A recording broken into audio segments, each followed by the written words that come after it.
Here's more wrestling news for April 14th, 2023, and we're starting off with Jon Moxley, who has been one of AEW's most loyal wrestlers, even canceling his much overdue vacation when the company needed him following All Out. Moxley has certainly proven his worth to AEW and Tony Khan over the years, and the former Dean Ambrose has been rewarded for his efforts. Speaking to Chris Van Vliet, Renee Paquette said that her husband has been able to more or less handpick his opponents in matches, meaning he's been given some degree of creative control.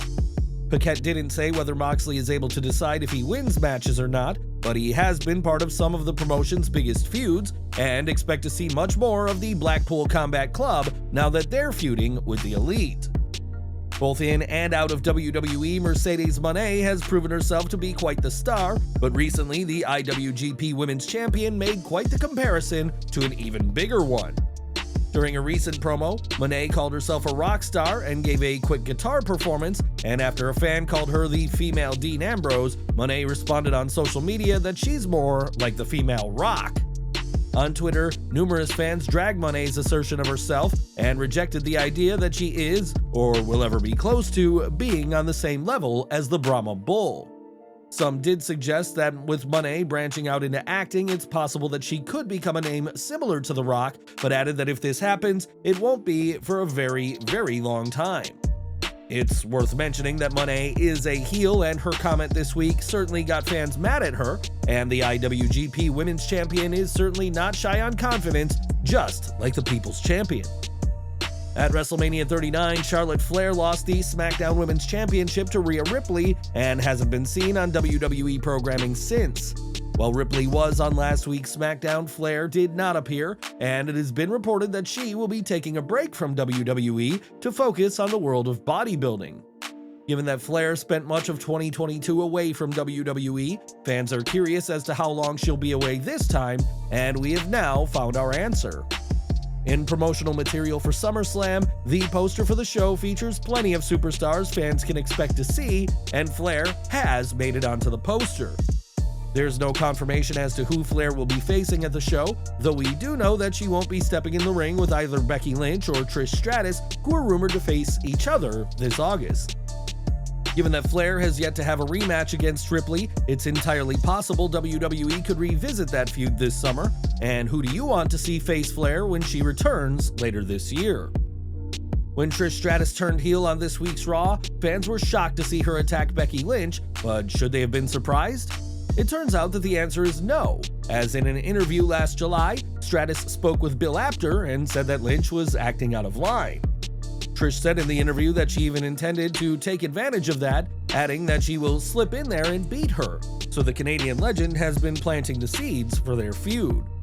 While Trish turned heel recently, the match between the two isn't expected until SummerSlam, but this is a match the Hall of Famer has been waiting for a long time.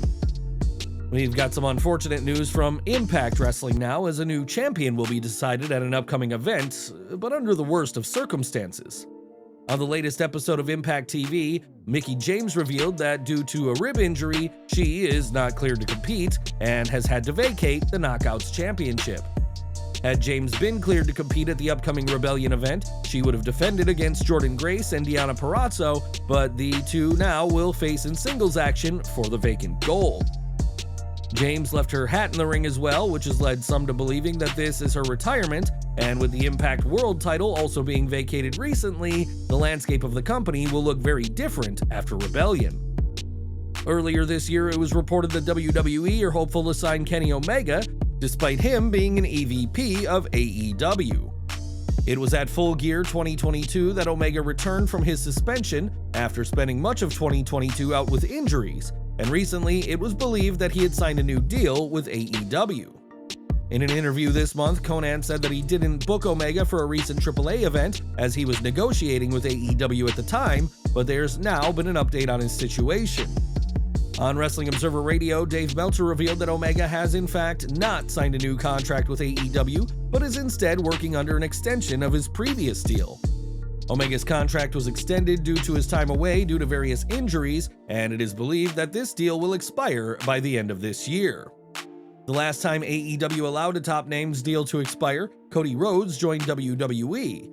And while Tony Khan will be hoping to avoid a repeat, Omega's future with AEW is far from certain. Now, Io Sky is one of the most aerially gifted superstars in WWE today, but unfortunately, some fans focus on something other than her skills in the ring or her character. Like many Asian wrestlers, Sky is no stranger to experiencing racism by a small subsection of fans, and that included during an episode of WWE NXT. During her match, a fan told Sky to go back to China, which isn't just racist, but incorrect, as Sky told the fan, "I'm Japanese, bitch." Speaking on Ring the Bell this week, Sky said she remembered the incident and said it's wrong to judge someone by the race, while Dakota Kai added that the guy was being an asshole. WWE superstars are in the public eye all the time, and that can also come with some needless comments from ignorant people, and we can only hope that there will be a time when the race of a wrestler isn't the target of scrutiny by fans. It's safe to say that Tony Khan is wildly passionate about his wrestling promotions, but for some time, it has been claimed that Khan's excitement comes from much more than his love for the business. Many have claimed that Khan uses substances, usually cocaine, which would explain his often erratic outbursts, but that just isn't the case, according to one of Khan's biggest critics. Speaking with Sportskeeda, Eric Bischoff spoke about the beef between Khan and Ariel Helwani, and the response given by Helwani that Khan is a snowman, meaning that he enjoys a certain white powder. Bischoff said, "That was a very childish, inappropriate thing to do. If you have first-hand personal knowledge and you witnessed it, that's fine. All bets are off. Say whatever you want to say, but to spread a rumor or perpetuate a rumor started by somebody else simply to get attention on social media, I think is really immature and unprofessional." The beef between Khan and Helwani, which stemmed from TK accusing Helwani of being biased, has seemed to die down for the time being. And according to Bischoff, the rumor of Cocaine Tony is very unbecoming of the wrestling interviewer. And we're ending with Matt Cardona, who grew up as a wrestling fan, but recently had a tense interaction with one of the names he grew up watching. On Busted Open Radio, Cardona said that during WrestleCon, he was confronted by a fist-shaking Greg Valentine who had caught wind of comments Cardona had made about him.